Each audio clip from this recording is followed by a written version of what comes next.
સંસ્કારી નગરી વડોદરા શહેર અને જિલ્લામાં કુંવારિકાઓ દ્વારા 5 દિવસ સુધી ગૌરી વ્રતની ઉજવણી કરી જાગરણ કર્યા બાદ શહેરના નદી, તળાવ, જળાશયમાં જવારાઓનું વિસર્જન કરી ગૌરી વ્રતની પૂર્ણાહુતિ કરવામાં આવી હતી। અષાઢ સુદ તેરસથી કુંવારી કન્યાઓ દ્વારા 5 દિવસના અલુણા વ્રત, જેને મોડાકાત વ્રત તરીકે પણ ઓળખાય છે, તેવા જયા પાર્વતી વ્રતના ઉપવાસ કર્યા હતા। મીઠું નમક વિના આ વ્રત કરી દરરોજ કુંવારી કન્યાઓ મહાદેવ મંદિર ખાતે માતા પાર્વતી અને દેવાતિદેવ મહાદેવની પૂજા અર્ચના કરી હતી। શનિવારે જયા પાર્વતી વ્રતનો અંતિમ દિવસ હતો, ત્યારે કુંવારી કન્યાઓએ શહેરના વિવિધ મહાદેવ મંદિરોમાં પૂજા અર્ચના કરી હતી અને રાત્રે કન્યાઓ દ્વારા જાગરણ કરવામાં આવી હતી। વિવિધ બગીચામાં, પાર્ટી પ્લોટ, સોસાયટીમાં કન્યાઓ દ્વારા જાગરણ કરવામાં આવી હતી, જ્યારે અંતિમ દિવસે રવિવારે વ્રતના પારણા કરવામાં આવ્યા હતા।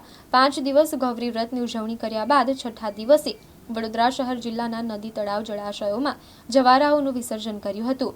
ફાજલપુર પાસે આવેલા મહીસાગર નદી ખાતે કુંવારિકાઓ દ્વારા શ્રદ્ધાભેર જવારાઓનું વિસર્જન કરી ગૌરી વ્રતની પૂર્ણાહુતિ કરી હતી। મારું નામ હર્ષાબેન પ્રકાશકુમાર ગોહિલ છે। અમે 5 દિવસથી ગૌરી માના ઉપવાસ કર્યા, પૂજા કરી અને આ છઠ્ઠા દિવસે અમે ગૌરી માને મહીસાગર નદીમાં ગૌરવ કરાવવા માટે આવ્યા છીએ।